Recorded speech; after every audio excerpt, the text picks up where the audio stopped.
Nacional, ¿verdad? Efectivamente, porque si hay algo recurrente en la región son las crisis políticas en Perú. La mayoría de los presidentes desde la recuperación democrática para acá en el vecino país no han podido terminar su mandato. Siempre hay un escándalo que termina con su renuncia, con su destitución.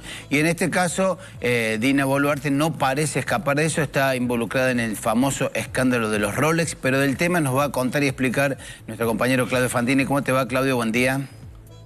¿Qué tal? Muy buenos días, Roberto. Buenos días, Alejandra. Un gusto saludarlos. Bueno, contanos un poquito. Así es, se llama, lo llaman el escándalo de los Rolex, ¿no? Porque curiosamente es a través de los relojes que van viendo en las muñecas de la presidenta desde que era vicepresidenta hasta la fecha, que va a aparecer la prueba de un supuesto enriquecimiento ilícito, ¿no? Cuando era vicepresidenta asume con una marca de reloj que era bastante común, un reloj de un precio sumamente módico, y luego ya presidenta empiezan a aparecer en sus muñecas y así lo van viendo en distintas fotos y en distintas imágenes que van tomando de ella en actos oficiales, que aparece el reloj Rolex. Y no solo uno, sino que serían tres. Ella en un momento dice que es un reloj que tenía desde hace mucho tiempo, antes de entrar en la política, pero gente que sabe de relojes dice que no, que ese modelo de Rolex es de estos últimos años, y serían tres los relojes Rolex diferentes que ha ido usando y aparecen en las distintas imágenes ya siendo presidenta. Claro, entonces las bibliotecas se dividen y hay una parte que dice que es enriquecimiento ilícito, Roberto. Claro, porque estamos viendo el precio del Rolex, la verdad que me puse a ver por este tema, van desde los 7.000, la base, hasta los $230.000, un reloj Rolex. Así es, yo no soy experto en el tema y no sé de qué precio se trataría los que tienen la muñeca. Dicen que hay uno que estaría entre los 10.000 y los 15.000 dólares, como fuese. Se trata de una cifra suficientemente alta para que haya sido accesible para ella siendo presidenta.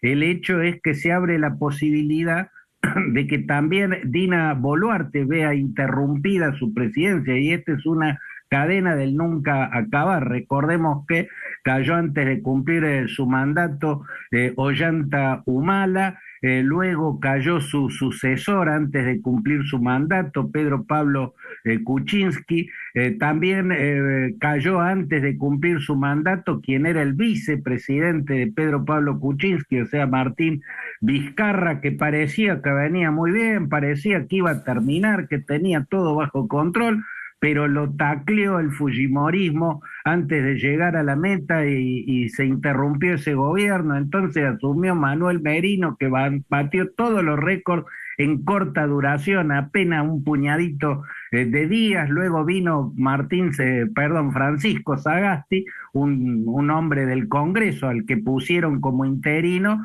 Ese llegó al final del mandato, pero eran un puñadito de meses, no más. Entonces llegó Pedro Castillo. Recordemos que Pedro Castillo fue un candidato extrapartidario del partido Perú Libre, que es un partido de ultraizquierda que se proclama marxista-leninista y cuyo líder, Vladimir Cerrón, no pudo ser candidato porque como gobernador del departamento de Junín tuvo juicios por corrupción en los que salió culpable y eso le impedía candidatearse. Entonces lo puso a Pedro Castillo, y la vicepresidenta sí era orgánica del partido, era Dina Boluarte, se supone de izquierda dura, se supone marxista-leninista, pero que una vez que se quedó con la presidencia, porque a Pedro Castillo el fujimorismo también terminó tacleándolo antes que terminara su mandato, entonces Boluarte se convierte en presidenta, pero da una voltereta ideológica terrible, se cruza la vereda de enfrente, encara represiones brutales que dejaron más de un centenar de muertos en las protestas masivas contra el ensañamiento que tuvo la justicia con Pedro Castillo, porque la verdad es que fue un ensañamiento la forma en la que lo encarcelaron. El hecho es que Dina Boluarte aspira a llegar ahora como presidenta de derecha dura al final de su mandato en el 2026, que es cuando finalizaría el mandato de Pedro Castillo, pero estalló el escándalo de los Rolex y ahora es probable que tampoco ella pueda concluir su mandato, Roberto y Alejandro. Claro, y como decías vos, se suma una larga lista de inestabilidades políticas que ha asignado a Perú, que tiene esta paradoja de una fortísima inestabilidad política, pero una fuerte estabilidad económica, digamos, a diferencia de lo que nos pasa a nosotros. Así es, y es una señal muy importante, ¿no? Es como la Italia de las décadas del 60, del 70 y del 80.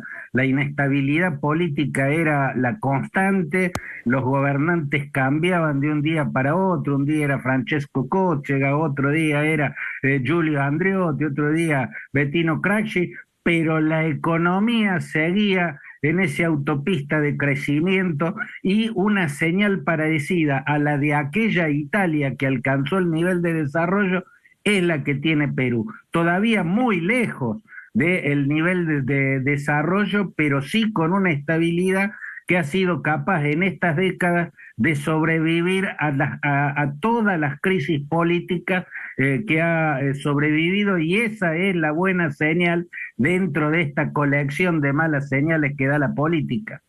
Claudio, muchísimas gracias, que tengan buen día. Ahora